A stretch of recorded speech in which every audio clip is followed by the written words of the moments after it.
Good morning class. तो कल का वीडियो आप लोगों ने देखा होगा और उसमें आपको चीज़ें भी समझ में आई होंगी। कुछ बच्चों का कुछ क्वेश्चन था, उसको मैं अभी आज के भी पूरा टॉपिक नहीं हुआ था बेटा, तो उसको मैं आगे के टॉपिक में भी क्लियर करूँगा चीज़ें, ठीक है। और कल हमने जो लास्ट टॉपिक देखा हुआ था वो आपके सामने है, जो कि क्या था बेटा, परमाणु तथा आयनिक त्रिज्या। इसके बाद अगले टॉपिक को हम लोग शुरू करने जाते हैं, जो कि हमारा है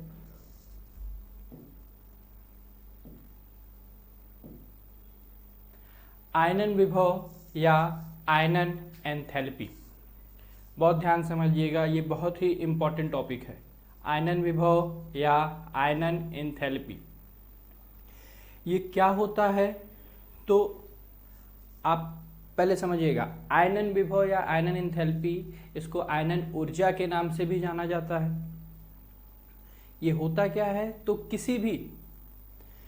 किसी भी गैसीय परमाणु में से, किसी भी गैसीय परमाणु के अंतिम कोश में से इलेक्ट्रॉन को बाहर निकालने के लिए, बात समझिएगा, किसी भी गैसीय परमाणु के अंतिम कोश में से इलेक्ट्रॉन को बाहर निकालने के लिए जो कम से कम ऊर्जा हमको लगानी होगी, उसी ऊर्जा को क्या कहा जाता है, आयनन ऊर्जा, आयनन विभव या आयनन एंथैल्पी कहते हैं, ठीक है।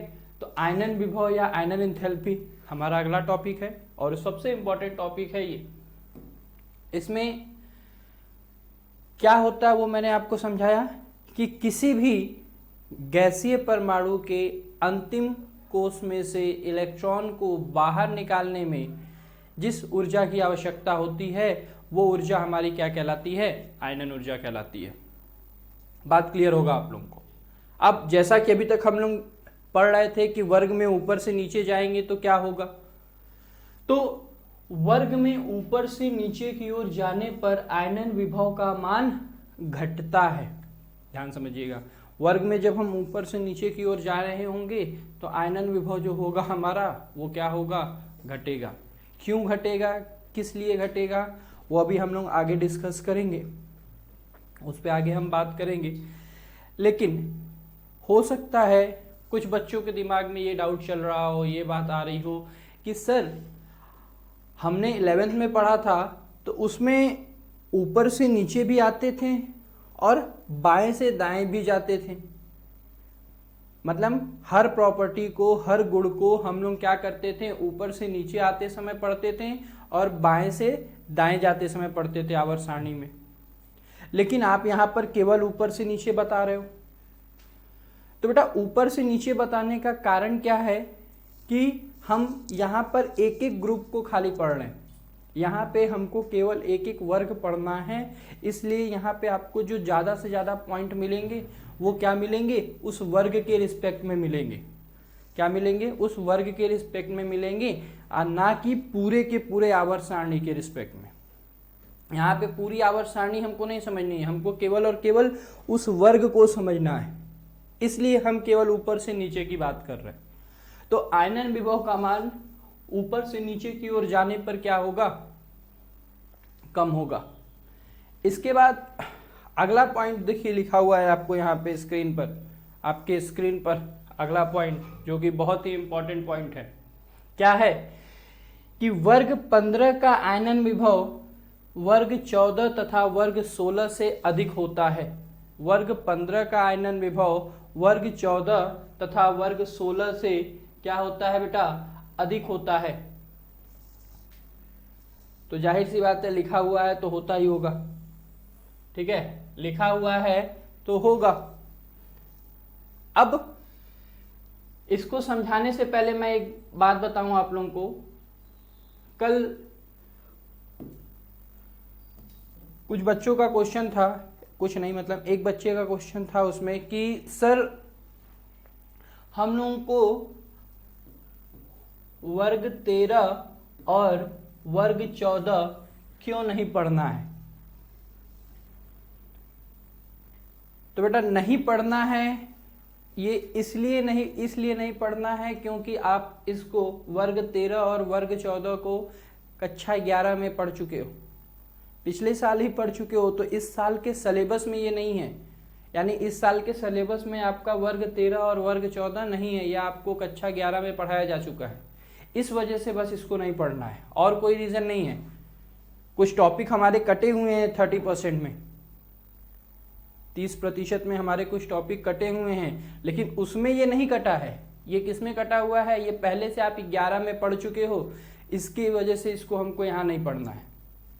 ठीक है, तो ये यहाँ नहीं पढ़ना है आपको, इस चीज को याद रखिएगा। ठीक है, और दूसरी चीज ये ध्यान रखिए कि क्या लिखा हुआ है, वर्ग 15 का आयनन विभव वर्ग 14 व वर्ग 16 से क्या होता है? अधिक होता है। इसका एक रीजन है क्यों अधिक होता है 14 और 16 से। तो वर्ग 15 के जो तत्व हैं बेटा, वर्ग 15 के जितने भी तत्व हैं, जब आप इनका सामान्य इलेक्ट्रॉनिक विन्यास देखोगे तो इनका सामान्य इलेक्ट्रॉनिक विन्यास क्या होता है? NH2NP3 होता है। क्या होता है? NH2NP3 होता है। और P आपने देखा हुआ है, P कैसा होता है बेटा? P का जो कक्षक होता है वो इस तरीके से होता है। और इसमें कितने इलेक्ट्रॉन हैं? 3 इलेक्ट्रॉन हैं। 3 इलेक्ट्रॉन मतलब 1 2 और ये 3, इस तरीके से 3 इलेक्ट्रॉन भरे हुए मिलेंगे आपको।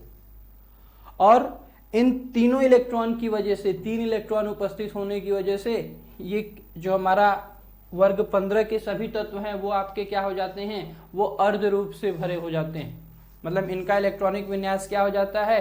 अर्ध रूप से भरा हुआ होता है, जिसको हम लोग इंग्लिश में हाफ फिल्ड कहते हैं।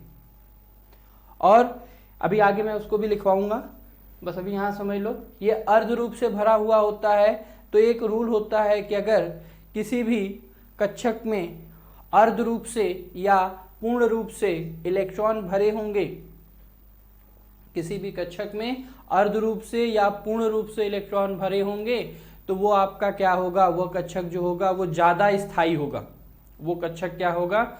ज्यादा स्थायी होगा। और जब वो स्थायी होगा बेटा, तो आप समझिए, मैंने आपको बताया कि आयनन विभव में हमको क्या काम करना है? हमको इलेक्ट्रॉन को बाहर निकालना है। आयनन विभव में हमको काम क्या करना है? इलेक्ट्रॉन को बाहर निकालना है। और जब आप स्थायी हो, यानी जब कोई कक्षक स्थायी होगा, तो वो अपने इलेक्ट्रॉन को बाहर नहीं जाने देगा।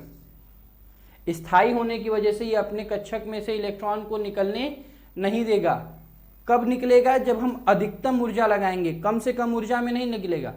और वहीं वर्ग 14 और वर्ग 16 की बात करें तो वर्ग 14 में जो P होगा और वर्ग 16 में जो P होगा, उसमें इलेक्ट्रॉन आंशिक रूप से भरे होंगे। वर्ग 14 के लिए जो सामान्य इलेक्ट्रॉनिक विन्यास हो जाता है बेटा NH2NP2 होता है, और इसके लिए वर्ग 16 के लिए जो होता है वो क्या होता है? NH2NP4 होता है। तो NH2NP2 के केस में एक इसमें, तो हमको जहां से इलेक्ट्रॉन निकालना है वो कैसा हो गया? आंशिक रूप से भरा हुआ है। और जब कोई चीज आंशिक रूप से भरी होती है तो वो अस्थायी होती है। स्थायी कब होगी?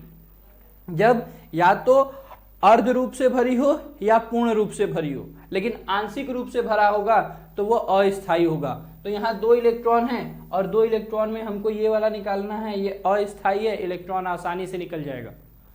उसके बाद अगर हम वर्ग 16 के किसी भी तत्व की बात करेंगे तो उसमें 4 इलेक्ट्रॉन होते हैं, वो कुछ इस तरीके से दिखेंगे। तो वर्ग 16 में से जब हम अंतिम इलेक्ट्रॉन को निकाल रहे होंगे तो ये भी आपका क्या होगा? आंशिक रूप से भरा होगा। इस वजह से आप वर्ग 16 और वर्ग 14 में से इलेक्ट्रॉन को बाहर निकालने में हमको ऊर्जा कम लगानी पड़ेगी, लेकिन वर्ग 15 में से इलेक्ट्रॉन निकालने में हमको ऊर्जा क्या करनी होती है? ज़्यादा लगानी होती है। तो वही पॉइंट यहाँ लिखे हुए हैं कि वर्ग 15 का आयनन विभव वर्ग 14 और वर्ग 16 से क्या होगा? अधिक होगा। बात समझ में आ रहा? चलिए आगे देखिएगा।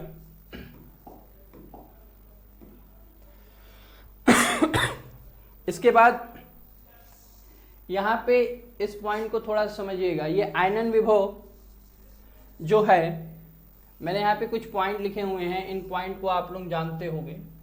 इसका आयनन विभव से कुछ संबंध है जो कि मैं आपको यहाँ पे दिखाऊंगा। पहला, आयनन विभव जो है हमारा, आयनन विभव नाभिकीय बल के क्या होता है, समानुपाती होता है। आयनन विभव जो होता है वो नाभिकीय बल के क्या होता है बेटा, समानुपाती होता है। अभी मैं समझाऊंगा, आगे देखिए। आयनन विभव भेदन क्षमता के समानुपाती होता है। आयनन विभव भेदन क्षमता के क्या होता है, समानुपाती होता है। उसके बाद आयनन विभव इलेक्ट्रॉनिक विन्यास के समानुपाती होता है, जिसका मैंने अभी समझाया, अर्ध रूप से भरा हुआ तथा पूर्ण रूप से भरा हुआ। इलेक्ट्रॉनिक विन्यास कब स्थायी होगा, जब अर्ध रूप से भरा होगा या पूर्ण रूप से भरा होगा। ठीक, तो कोई भी आयनन विभव, क्योंकि अभी ये हम आगे के भी वर्ग में पढ़ेंगे, डी ब्लॉक में भी पढ़ेंगे, तो इसीलिए मैं इसको यहीं पे, इस पॉइंट को आप नोट में याद रख लो, इस पॉइंट को आप नोट में याद रख लो। क्या याद रख लो कि किसी भी आयनन विभव का ये 5 पॉइंट आपको याद रखना है। क्या क्या? पहला कि आयनन विभव नाभिकीय बल के डायरेक्टली प्रोपोर्शनल यानी समानुपाती होता है। आयनन विभव भेदन क्षमता, जिसको इंग्लिश में पेनिट्रेशन पावर कहेंगे, उसके भी क्या होता है, समानुपाती होता है। आयनन विभव इलेक्ट्रॉनिक विन्यास के क्या होता है, समानुपाती होता है। आयनन विभव परमाणु आकार के क्या होता है, व्युत्क्रमानुपाती होता है। परमाणु आकार के क्या होता है बेटा, व्युत्क्रमानुपाती होता है। और वहीं आयनन विभव परिरक्षण प्रभाव के क्या होता है, व्युत्क्रमानुपाती होता है। बात ध्यान से समझिएगा। अब इसमें एक एक पॉइंट को आपको समझना है। नाभिकीय बल के समानुपाती होता है, तो नाभिकीय बल के समानुपाती कहने का क्या मतलब है, आपको कल के क्लास में समझाया गया था। नाभिकीय बल यानी जो न्यूक्लियस होगा, यानी जो नाभिक होगा, वो अपने आसपास के कक्षकों पर, जो उसके आसपास के कक्षक होंगे, वो उस पे एक आकर्षण बल लगा रहा होगा। क्यों लगा रहा होगा? क्योंकि उन कक्षकों में क्या होते हैं, इलेक्ट्रॉन होते हैं। तो ये जो धन आवेश नाभिक है हमारा, ये धन आवेश नाभिक क्या करेगा, इस इलेक्ट्रॉन को खींच रहा होगा अपनी तरफ। तो ये इस इलेक्ट्रॉन को खींच रहा होगा, तो ये एक बल लगा रहा होगा। उस बल को हम क्या कहते हैं, नाभिकीय बल। अब आप समझिए, नाभिकीय बल जितना ज्यादा होगा, मतलब ये जितनी ही स्पीड से इसको खींच रहा होगा, जितनी तेजी से खींच रहा होगा, ध्यान समझिएगा, ये जितनी तेजी से खींच रहा होगा, इलेक्ट्रॉन को बाहर निकालने के लिए हमको ऊर्जा उतनी ज्यादा लगानी होगी। इसलिए नाभिकीय बल अगर बढ़ेगा तो आयनन विभव का मान भी क्या होगा, बढ़ेगा। ये पॉइंट अगर आप याद रख लोगे तो बहुत काम आएगा, याद रखिएगा आप लोग। दूसरा, आयनन विभव भेदन क्षमता के डायरेक्टली प्रोपोर्शनल होता है, यानी भेदन क्षमता के समानुपाती होता है। और भेदन क्षमता का बेटा एक क्रम होता है, उस क्रम को आप लोग लिख लीजिएगा। भेदन क्षमता का एक क्रम होता है कि भेदन क्षमता किस क्रम में काम करता है। तो सबसे ज्यादा भेदन क्षमता होती है बेटा एस ब्लॉक की, या फिर यहां ब्लॉक मत समझो, सबसे ज्यादा भेदन क्षमता होती है एस उपकोष की। उसके बाद सबसे ज्यादा एस उपकोष, फिर पी, फिर डी, और सबसे कम भेदन क्षमता किसकी होती है, एफ उपकोष की। सबसे कम भेदन क्षमता किसकी होगी, एफ उपकोष की, सबसे ज्यादा एस की। बात समझ में आ रहा है? अब सर ये भेदन क्षमता क्या है, मुझे नहीं समझ में आया। तो भेदन क्षमता, अगर आप मान लो कि ये जो मैंने कक्षक बनाया हुआ है, ये कक्षक कौन सा है, ये कक्षक 4 है, चौथे नंबर का कक्षक है। मतलब इसके अंदर 1 2 3 है और ये चौथा कक्षक है। तो ये जो 4 कक्षक हैं, इसमें क्या होगा कि इस चौथे कक्षक के पास, मैं इसको फिर से बना देता हूं, देखिए अब बस ऐसे समझिएगा, ये बीच में आपका नाभिक, और ये जो बाहर वाला कक्षक है हमारा, ये जो बाहर वाला कक्षक है, ये बाहर वाला कक्षक जो है,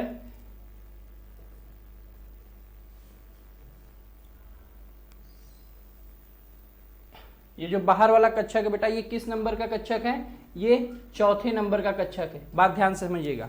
तो जब चौथे नंबर का कक्षक होगा, तो चौथे नंबर के कक्षक के पास आपको मालूम है कि उसके पास क्या क्या चीजें होंगी।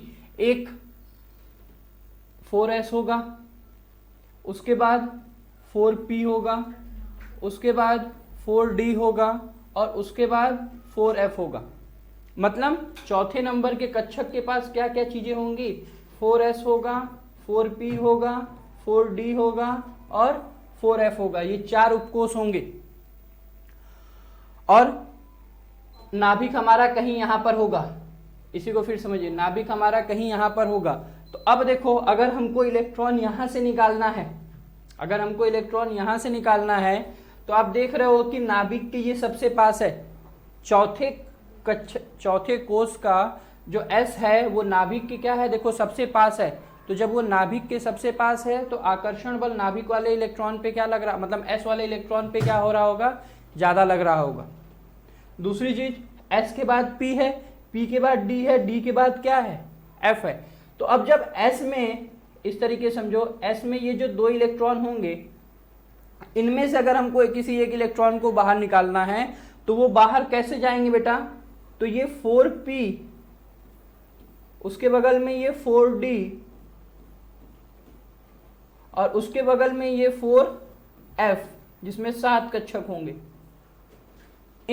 अगर मुझे इस इलेक्ट्रॉन को निकालना है तो ये इलेक्ट्रॉन क्या होगा, इन सब में से होता हुआ बाहर निकलेगा, मतलब इन सबको भेदते हुए बाहर निकलेगा। इसीलिए इसका नाम रख दिया गया है बेटा भेदन क्षमता। इसीलिए नाम क्या बोला गया इसको, भेदन क्षमता। नहीं तो आप ऐसे भी याद रख सकते हो, क्या याद रख सकते हो कि अगर एक ही कोष के ऑर्बिटल हैं तो उसमें आपका S जो होगा वो सबसे पास होगा, उससे दूर आपका P होगा, उससे दूर D होगा और उससे दूर F होगा। और नाभिक से आप जितना दूर जाते जाओगे आपका नाभिकीय बल कम होता जाएगा और नाभिक के जितना पास रहोगे नाभिकीय बल ज्यादा रहेगा। इसीलिए भेदन क्षमता S की क्या होती है, सबसे ज्यादा होती है। अच्छा, दूसरा इलेक्ट्रॉनिक विन्यास मैंने अभी समझा ही दिया टॉपिक में कि अगर अर्ध रूप से या पूर्ण रूप से भरा होगा तो वो स्थायी होगा, और जब कोई चीज स्थायी हो जाती है तो वहां से उसको अस्थायी बनाने के लिए हमको ऊर्जा ज्यादा देनी पड़ती है। इसीलिए अगर कोई स्थायी इलेक्ट्रॉनिक विन्यास होगा तो उस स्थायी इलेक्ट्रॉनिक विन्यास पे आयनन विभव भी क्या हो जाएगा, आपका ज्यादा हो जाएगा। अब बात समझिएगा क्या होता है स्थायी में। जैसे अभी हम लोग P पढ़ रहे हैं तो P में 3 कक्षक है और P के 3 कक्षक में क्या होगा, एक इलेक्ट्रॉन यहाँ पहला, तो ये आंशिक रूप से भरा हुआ है। ये दूसरा इलेक्ट्रॉन, ये भी आंशिक रूप से भरा हुआ है। लेकिन अगर P में 3 इलेक्ट्रॉन हो तो ये क्या हो जाएगा, अर्ध रूप से भर जाएगा। उसी तरीके से D में, मतलब सॉरी P में चौथा इलेक्ट्रॉन फिर आंशिक रूप से, 5वां इलेक्ट्रॉन फिर आंशिक रूप से, और जैसे ही 6वां इलेक्ट्रॉन भरा होगा तो ये पूर्ण रूप से भरा होगा। मतलब P में आप लोगों को मालूम है कि सबसे ज्यादा इलेक्ट्रॉन कितने हो सकते हैं, 6 हो सकते हैं। तो 6 का आधा हुआ 3। अगर किसी P में 3 इलेक्ट्रॉन है तो वो स्थायी होगा, या किसी P में 6 इलेक्ट्रॉन है तो वो स्थायी होगा। उसी तरीके से अगर हम D ब्लॉक की बात कर लें, यहां देख लो थोड़ा सा, अगर हम D ब्लॉक की बात करें तो D ब्लॉक में 5 कक्षक, और अगर इसमें 1 इलेक्ट्रॉन है तो ये आंशिक रूप से है, 2 है तो भी आंशिक है, 3 है तो भी आंशिक है, 4 है तो भी आंशिक है। लेकिन जैसे ही हमने 5वां इलेक्ट्रॉन भरा, ये आपका क्या हो गया, पूर्ण रूप से भर गया, सॉरी अर्ध रूप से भर गया, और ये स्थायी हो गया। तो यहां से इलेक्ट्रॉन निकालने में मुझे एनर्जी ज्यादा लगानी पड़ेगी। आगे देखिए, अगर ये है यहां तक सब आंशिक चलेंगे 9 तक, और जैसे ही 10वां इलेक्ट्रॉन हम भरेंगे वो आपका क्या हो जाएगा, पूर्ण रूप से भर जाएगा। तो यहां तक बात क्लियर हो गई होगी।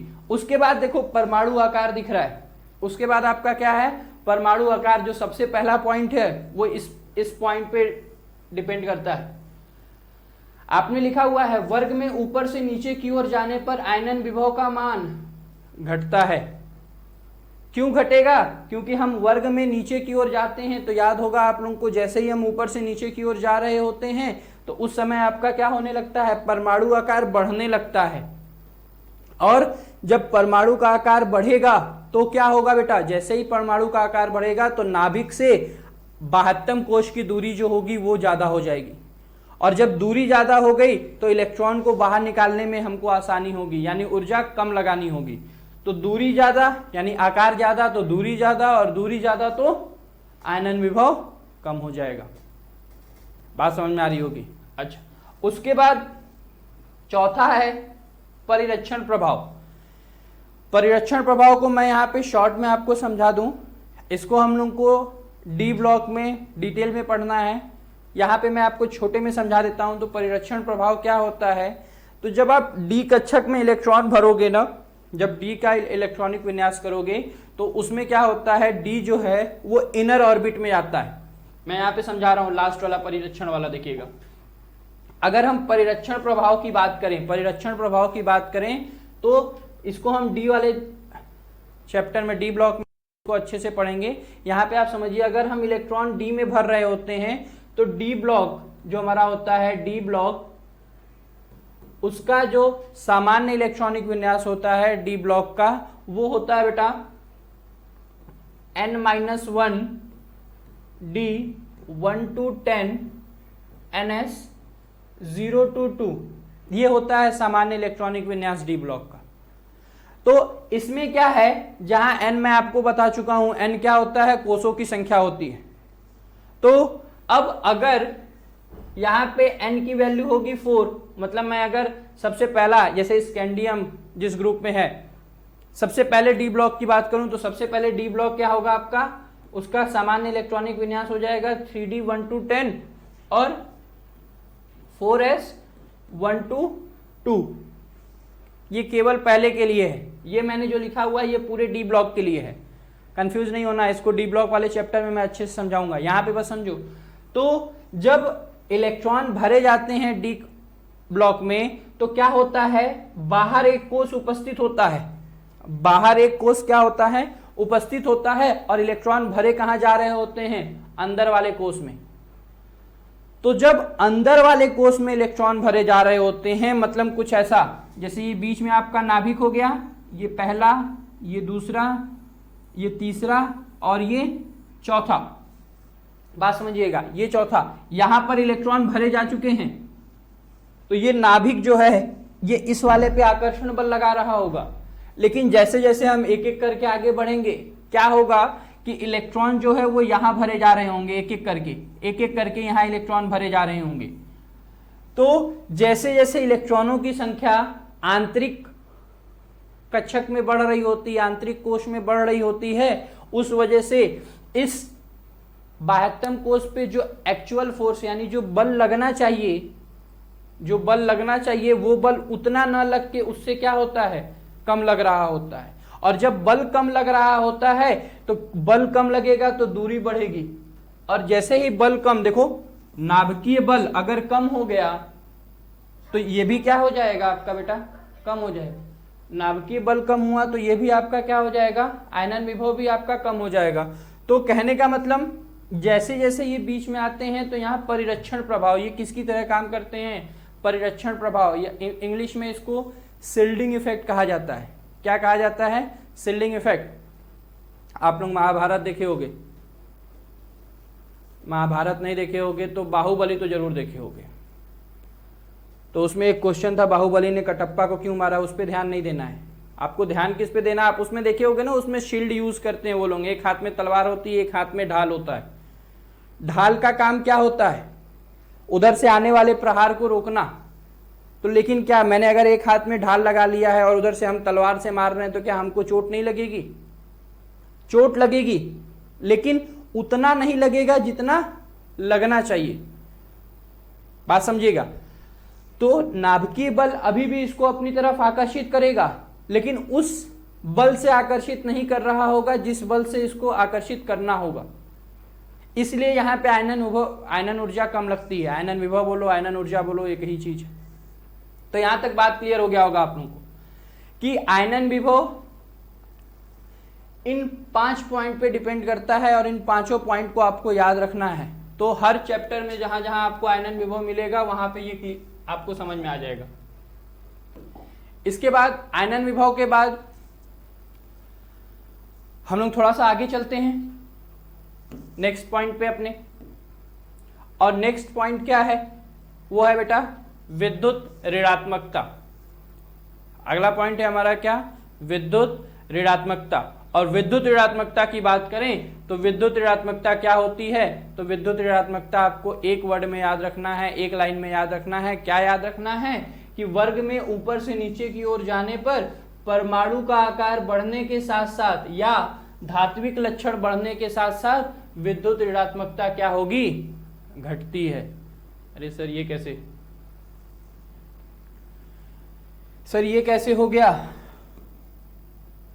तो होगा, कैसे होगा बेटा, क्योंकि हम जानते हैं विद्युत ऋणात्मकता यानी किसी तत्व पर जो ऋण आवेश आता है वो उसकी ऋणात्मकता को प्रदर्शित करता है। यानी विद्युत ऋणात्मकता कोई तत्व इलेक्ट्रॉन को ग्रहण करने का क्षमता रखेगा तो उसको हम कहेंगे कि वो तत्व विद्युत ऋणात्मक तत्व है।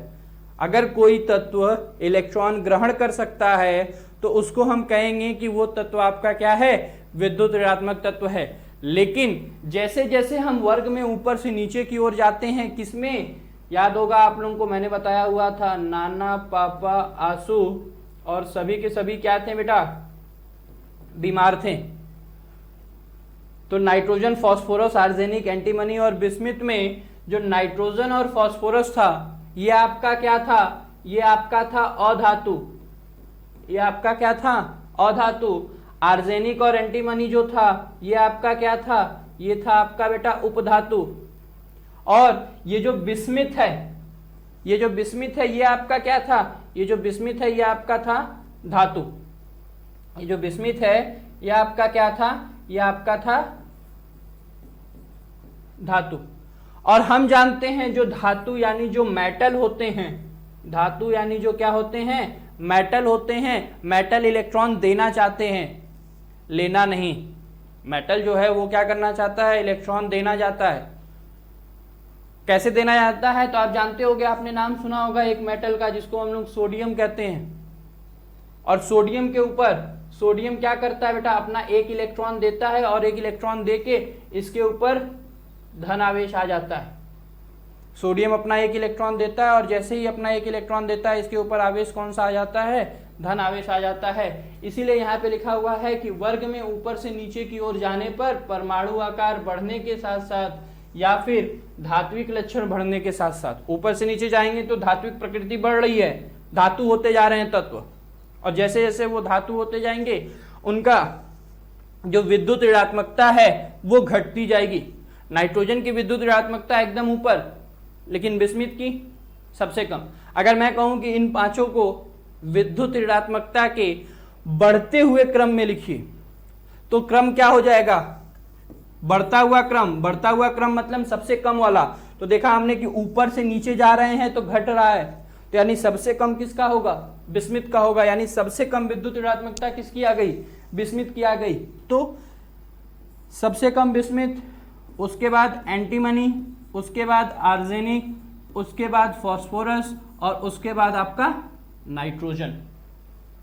तो ये क्रम हो जाएगा किसका, विद्युत ऋणात्मकता के बढ़ता हुआ क्रम है ये। अगर घटता हुआ क्रम पूछता उल्टा कर देते, सबसे ज्यादा नाइट्रोजन का, सबसे कम किसका, बिस्मिथ का। तो मुझे जहां तक उम्मीद है आपको विद्युत ऋणात्मकता समझ में आ गया होगा। विद्युत ऋणात्मकता की अगर हम बात करें, विद्युत ऋणात्मकता किसे कहते हैं, तो किसी भी तत्व का इलेक्ट्रॉन ग्रहण करने की क्षमता, किसी भी तत्व की इलेक्ट्रॉन ग्रहण करने की क्षमता उसकी विद्युत ऋणात्मकता कहलाती है। और विद्युत ऋणात्मकता वर्ग में ऊपर से नीचे की ओर जाने पर क्या होगी, कम होगी। क्यों कम होगी, क्योंकि हम ऊपर से नीचे जा रहे होंगे तो धात्विक लक्षण बढ़ रहा होगा, धात्विक गुण बढ़ रहे होंगे, इस वजह से विद्युत ऋणात्मकता क्या हो जाएगी, कम हो जाएगी। ठीक है, चलिए इसी के साथ फिर हम लोग अगले पॉइंट पे आते हैं अपने। विद्युत ऋणात्मकता के बाद हमारा अगला पॉइंट है चालकता। अगला पॉइंट क्या है बेटा, चालकता। और अगर हम चालकता की बात करें तो चालकता क्या है, वर्ग में ऊपर से नीचे की ओर जाने पर इन तत्वों की चालकता में वृद्धि आती है क्योंकि धात्विक गुण बढ़ जाता है। और चालकता की बात करें तो चालकता मतलब क्या होता है, इंग्लिश में बोले तो इसको कहते हैं कंडक्टेंस। यानी चालकता मैंने बताया हुआ था, चालकता मतलब इलेक्ट्रॉनों का प्रवाह, इलेक्ट्रॉनों का प्रवाह, इलेक्ट्रॉनों को आसानी से बहने देना। और इलेक्ट्रॉन किस में से बहते हैं, धातु में से, क्योंकि धातु क्या होता है, आपने पढ़ा हुआ है, धातु उष्मा और धारा का क्या होता है सॉरी, उष्मा और धारा का क्या होता है बेटा, सुचालक होता है। मतलब धातु में से उष्मा और चालकता यानी धारा बहुत आसानी से बह रही होती है। तो चालकता जो है आपका लिखा हुआ है कि वर्ग में ऊपर से नीचे की ओर आने पर, वर्ग में ऊपर से नीचे की ओर आने पर तत्वों की चालकता में क्या आएगी? वृद्धि आएगी। क्या आएगी? वृद्धि आएगी। क्यों आएगी? तो अभी थोड़ी देर पहले ही हमने देखा कि ऊपर से नीचे जा रहे हैं तो धात्विक गुण क्या हो रहा है? बढ़ रहा है। और जाहिर सी बात है ऊपर अधातु होंगे, यानी अधातु हैं जहां पे उनकी, अधातु किसे कहते हैं? जहां पे विद्युत और धारा की आसानी से प्रवाह न हो पाए, तो वहां कम होगा और नीचे ज्यादा होगा। तो अगर मैं इनका क्रम बोलूं, एग्जाम में आता है बेटा, पेपर में आ जाता है क्रम लिखने के लिए, इस चैप्टर से क्रम लिखने के लिए बहुत ज्यादा आता है कि इनका क्रम लिखिए, इनका क्रम लिखिए, इसके क्रम को अरेंज कीजिए, मतलब एक क्रम में। जैसे अगर मैं बोलूं कि चालकता का बढ़ता हुआ क्रम लिखना है, तो सबसे कम चालकता किसकी होगी? नाइट्रोजन की। उससे ज्यादा किसकी होगी? फास्फोरस की। फास्फोरस से ज्यादा किसकी हो जाएगी? आर्सेनिक की। उसके बाद एंटीमनी, उसके बाद बिस्मिथ। यानी सबसे ज्यादा चालकता किसकी हो जाएगी? बिस्मिथ की। क्यों हो जाएगी? क्योंकि ये धातु है, धात्विक लक्षण बढ़ रहा है, यानी ये धातु है, इसीलिए इसकी चालकता सबसे ज्यादा हो जाएगी। और सबसे कम चालकता किसकी होगी? नाइट्रोजन की होगी। क्यों होगी? क्योंकि ये आपका क्या है? ये अधातु है और बिस्मिथ जो है वो आपका क्या है? धातु है। तो ये अधातु होने की वजह से चालकता कम, धातु होने की वजह से चालकता ज्यादा। वहीं विद्युत ऋणात्मकता की बात करेंगे, अधातु होने की वजह से इसकी विद्युत ऋणात्मकता क्या हो जाएगी? ज्यादा हो जाएगी। मतलब क्रम कुछ ऐसा हो जाएगा, नाइट्रोजन का सबसे ज्यादा, फास्फोरस, आर्सेनिक, एंटीमनी और बिस्मिथ, ये क्रम हो जाएगा। बस साइन का अंतर है, तो कंफ्यूज नहीं होना है यहाँ पे। तो विद्युत ऋणात्मकता समझ में आ गया होगा, चालकता समझ में आ गया होगा। चलिए इसके बाद आगे देखते हैं।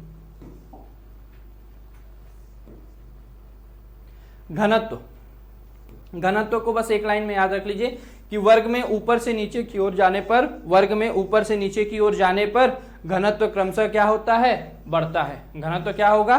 बढ़ेगा। और क्यों बढ़ रहा होगा बेटा? क्योंकि परमाणु क्रमांक बढ़ रहा होगा, और परमाणु क्रमांक बढ़ेगा तो जाहिर सी बात है इलेक्ट्रॉनों की संख्या बढ़ेगी। और जैसे जैसे इलेक्ट्रॉन ज्यादा होते जाएंगे तो इलेक्ट्रॉन ज्यादा तो घनत्व ज्यादा। ठीक है, तो घनत्व क्या होता है? वर्ग में ऊपर से नीचे की ओर जाने पर घनत्व क्या होता है? इनका बढ़ रहा होता है। किनका बढ़ रहा होता है? ये हम लोग केवल और केवल किसके लिए पढ़ रहे हैं? तो वर्ग 15 के लिए पढ़ रहे हैं। बात समझिएगा। अभी इसके बाद हम लोग वर्ग 16 पढ़ेंगे।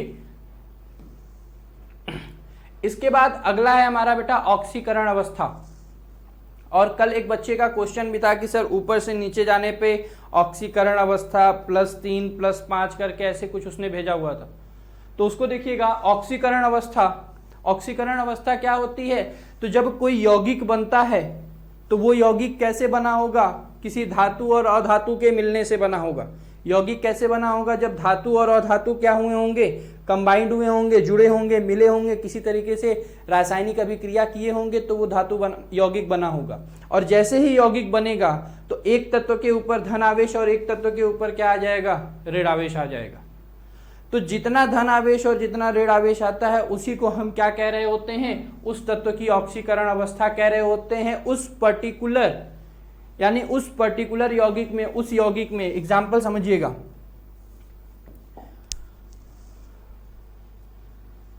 ये मैं आपको एक अलग से एग्जाम्पल लेके समझा रहा हूं, उसके बाद हम लोग यहां पे चलेंगे। जैसे आपने नाम सुना होगा H2O का। H2O में ऑक्सीजन है और H2O में जो ऑक्सीजन होता है, इस ऑक्सीजन के ऊपर कितना आवेश होता है, यानी कितना चार्ज होता है? -2। यानी H2O में जो हमारा ऑक्सीजन दिख रहा है आपको, इसकी ऑक्सीकरण अवस्था या ऑक्सीकरण संख्या दोनों एक ही चीज होती है, समझिएगा बेटा। ऑक्सीकरण अवस्था बोल दो या क्या बोल दो इसको? ऑक्सीकरण संख्या बोल दो।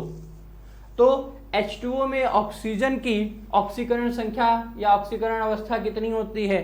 -2। तो एक यौगिक है, जल का यौगिक है। दूसरा देखिए H2O2 ले लिया हमने, हाइड्रोजन पर ऑक्साइड कहते हैं इसको। H2O2 ले लिया हमने, और H2O2 जैसे ही लिया, यहां पर भी ऑक्सीजन है, और मैं पूछूं कि यहां पे ऑक्सीजन की ऑक्सीकरण अवस्था कितनी होगी, तो इस यौगिक में ऑक्सीजन की ऑक्सीकरण अवस्था -2 नहीं है, कितनी है, -1 है। आगे देखिए सॉरी, उसके बाद KO2, इसको सुपर ऑक्साइड कहते हैं। किसका सुपर ऑक्साइड कहते हैं, पोटेशियम का सुपर ऑक्साइड कहते हैं। और जैसे ही हम पोटेशियम के सुपर ऑक्साइड की बात करते हैं, जैसे ही हम पोटेशियम के सुपर ऑक्साइड की बात करते हैं, तो यहां पे इस ऑक्सीजन की ऑक्सीकरण अवस्था कितनी हो जाती है, -1/2, माने आधी हो जाती है। ये सर क्या बता रहे हैं, ये सब कैसे याद होगा, सब याद होगा। अब एक तत्व आता है बेटा O2F2, O2F2 में इसी ऑक्सीजन की ऑक्सीकरण अवस्था कितनी हो जाती है, +1 हो जाती है। एक तत्व आता है OF2, इसी ऑक्सीजन की ऑक्सीकरण अवस्था कितनी हो जाती है, +2 हो जाती है। यह आपने पढ़ा हुआ है, यह मैं कुछ अलग से नहीं बता रहा हूं, ये सब आप लोग क्लास 11th के रेडॉक्स चैप्टर में आपने पढ़ा हुआ है। तो एक तत्व अलग अलग यौगिक में अलग अलग आवेश यानी अलग अलग चार्ज रखता है, और उस यौगिक में उसका जो चार्ज होगा, उस चार्ज को हम क्या कहते हैं, ऑक्सीकरण अवस्था या ऑक्सीकरण संख्या कहते हैं। बात समझ में आ गई होगी इतनी आप लोगों को। इसके बाद देखिएगा, और ऑक्सीकरण अवस्था की बात कर रहे हैं तो जितने भी हमारे वर्ग 15 के तत्व हैं, इन तत्वों की सामान्यतः ऑक्सीकरण अवस्था क्या होती है, -3, +3 और +5। मतलब ये -3 से +5 तक सब दिखा सकते हैं, लेकिन जो उसमें भी कॉमन है, जो उसमें भी मेन है, उसमें भी जो मुख्य है, वो कौन सा है आपका, -3, +3 और +5। और इसी के साथ साथ आपको पॉइंट क्या याद रखना है, 3 पॉइंट मैं यहां पे दिखाऊं। इन तीनों पॉइंट को आप देखते हुए रहिए और मैं समझाता हूं एक एक करके।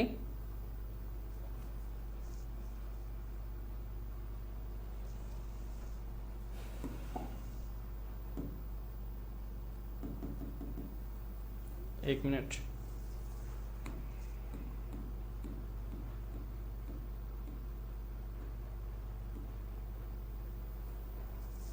ठीक है। ये 3 पॉइंट हैं और इन तीनों पॉइंट को समझिएगा एक एक करके।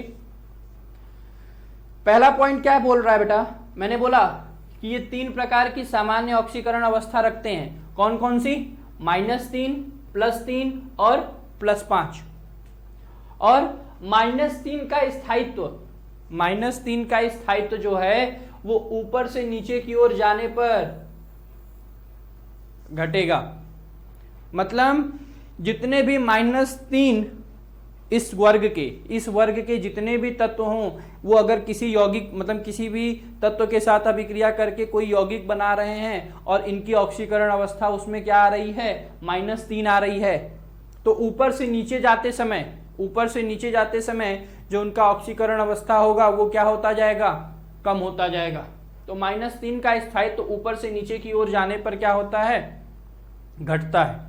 दूसरा देखिए, +3 का स्थायित्व, +3 कब बनाएगा, जब 3 इलेक्ट्रॉन अपना ये दे रहा होगा।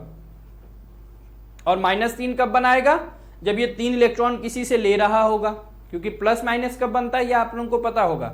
धन आवेश और ऋण आवेश कब आता है, जब कोई तत्व इलेक्ट्रॉन देता है तो धन आवेश, और जब कोई तत्व इलेक्ट्रॉन लेता है तो क्या आता है बेटा, ऋण आवेश। तो -3 यानी किसी से लिया होगा, यानी इलेक्ट्रॉन लेने की जो क्षमता होगी, कितने इलेक्ट्रॉन लेने की क्षमता, 3 इलेक्ट्रॉन लेने की क्षमता जो होंगे ऊपर से नीचे की तरफ जाते जाते घटती हुई जाएगी। और +3 यानी 3 इलेक्ट्रॉन दे के यौगिक बनाना, 3 इलेक्ट्रॉन दे के अगर वो यौगिक बना रहे होंगे तो उनका ऑर्डर जो है वो ऊपर से नीचे की ओर जाते जाते आपका क्या होगा, बढ़ेगा। और वहीं पर +5 का जो स्थायित्व है वो आपका क्या है, वो भी आपका ऊपर से नीचे की ओर जाने पर क्या होगा, घटेगा। मतलब 5 इलेक्ट्रॉन देने की जो क्षमता होगी वो ऊपर से नीचे जाते समय क्या हो रही होती है, घट रही होती है। -3 की घट रही होती है और +3 की क्या होगी, बढ़ेगी। मतलब इस चीज को याद रखिएगा, ऑक्सीकरण अवस्था किसी भी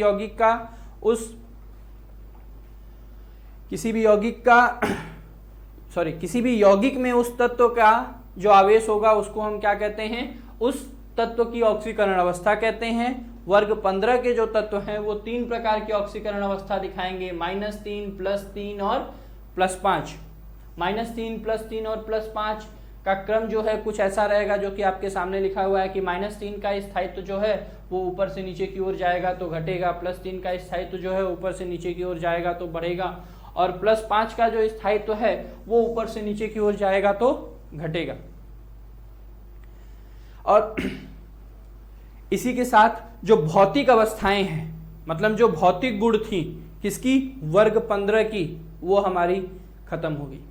इसके बाद हम वर्ग 15 के कुछ रासायनिक गुणों की बात करेंगे, लेकिन रासायनिक गुणों को पढ़ने से पहले अभी तक आपने जितने पॉइंट पढ़े हैं उस पॉइंट से रिलेटेड, उस बिंदु से रिलेटेड कुछ क्वेश्चन बनते हैं जो कि आपको बोर्ड में पूछे जाते हैं, और उन क्वेश्चन को हम लोग कल थोड़ा सा डिस्कस करेंगे, कल उसको भी समझेंगे। उसके बाद अगले क्लास में आपको जो है हम लोग बात करेंगे किस चीज़ की, भौतिक अवस्था के बाद रासायनिक अवस्था की। तो कल जो क्वेश्चन हमको डिस्कस करना है वो समझने से पहले आपको आज का वीडियो और पिछला वीडियो जो है वो देखना होगा, क्योंकि क्वेश्चन जो होंगे इन दोनों वीडियो से मिलते हुए होंगे। ठीक है, तो आज के लिए इतना ही। Thank you.